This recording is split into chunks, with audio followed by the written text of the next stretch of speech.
Service sector में आप जाना चाहते हैं तो इसके लिए आपके पास 10+2 यानी कि आप कम से कम 12वीं पास होने चाहिए या ग्रेजुएट हो सकते हैं।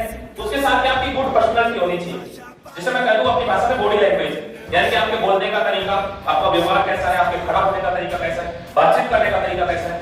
उसी के साथ कम्युनिकेशन स्किल्स यानी कि आपके संप्रेषण के जो भाव है वो कैसे हैं। जब आप एक दूसरे से बात कर रहे हैं तो ऐसी स्थिति में किस लहजे में आप बात कर रहे हैं, सामने वाले को अच्छा लग रहा है या बुरा लग रहा है, ये सारी चीजें बहुत महत्वपूर्ण स्थान रखती हैं। उसके साथ ही कंप्यूटर का नॉलेज, आज कंप्यूटर के नॉलेज की मैं आपको बता दूं, बात आप किसी भी संस्थान में चले जाओ, छोटे से छोटे संस्थान में, जहां एक दो वर्कर आपको आईटी सेक्टर के कोर्स पे कंप्यूटर पे बैठे मिलेंगे। चाहे आप किसी मेगा मार्ट की बात कर लीजिए, चाहे आप किसी हॉस्पिटल की बात कर लीजिए, चाहे आप स्कूल की बात कर लीजिए। आज से 10 से 15 साल पहले कंप्यूटर का इतना उपयोग नहीं था और न ही इतनी पोस्ट हुआ करती थी, लेकिन आज वर्तमान समय में आपको कंप्यूटर का नॉलेज तो होना ही आवश्यक है।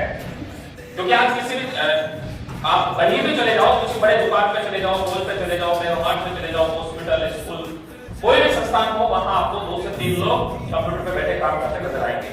तो वो भी तो आप जैसे ही है, लेकिन फर्क इतना है कि अपन ने अपने आज उद्देश्य जो लक्ष्य है वो नहीं है, मुझे करना क्या है।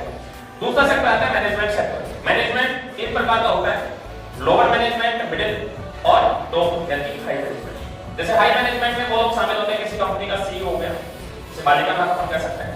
उसके अलावा मिडिल में मैनेजमेंट है, इसमें जैसे मैनेजर की पोस्ट है, और लोअर में पियोन सहित अनेकों कर्मचारी हैं वो शामिल होते हैं। अगर आपको मैनेजमेंट सेक्टर में जाना है तो इसके लिए आपके पास क्वालिफिकेशन यानी कि आपके पास योग्यता होनी चाहिए, कम से कम आप फाइनल यानी कि ग्रेजुएशन होनी चाहिए, या बीबीए होनी चाहिए, एमबीए होनी चाहिए, वो भी किसी रेप्यूटेड इंस्टीट्यूट से। यानी कि ऐसा नहीं कोई अन्य इंस्टीट्यूट से अपन बीबीए कर रहे हैं, एमबीए कर रहे हैं और उसकी कुछ व्यवस्थाएं अच्छी नहीं है, तो आप रेप्यूटेड इंस्टीट्यूट से कर सकते हैं। साथ ही फील्ड ऑफ स्पेशलाइजेशन यानी कि फील्ड का अनुभव आपको अच्छा होना चाहिए, गुड पर्सनालिटी आपको होनी चाहिए, कम्युनिकेशन की संप्रेषण के भाव को आपके अच्छे होने चाहिए, और कंप्यूटर का नॉलेज आपको होना चाहिए। जहां कहीं भी बात करेंगे अपन कंप्यूटर के नॉलेज आपको अभी आवश्यक होना चाहिए। उसके बाद तीसरा सेक्टर आता है अपना IT sector, information technology. IT sector सबसे ज्यादा रोजगार अवसर प्रदान कर रहा है वर्तमान समय में। अमेरिका की एक बड़ी यूनिवर्सिटी ने शोध किया कि आज वर्तमान समय में जो सबसे ज्यादा जो रोजगार के अवसर हैं वो आईटी सेक्टर में है, यानी कि इंफॉर्मेशन टेक्नोलॉजी।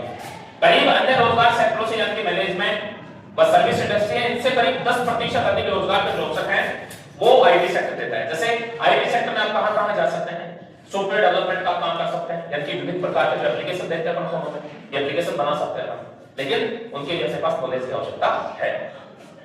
साथ ही डाटा साइंस का युग, आर्टिफिशियल युग है, इसमें आप अनेकों नए आयाम स्थापित कर सकते हैं, साइंस को लेकर अनेकों नई व्यवस्था बता सकते हैं, लोगों को बता सकते हैं, ऑपरेटिंग एंड डिजाइनिंग का काम कर सकते हैं, अकाउंटिंग का काम कर सकते हैं, टीचिंग लाइन में आप जा सकते हैं। साथ ही आईटी में जो सर्विसेज में मेडिकल हो गया, इंजीनियरिंग हो गया,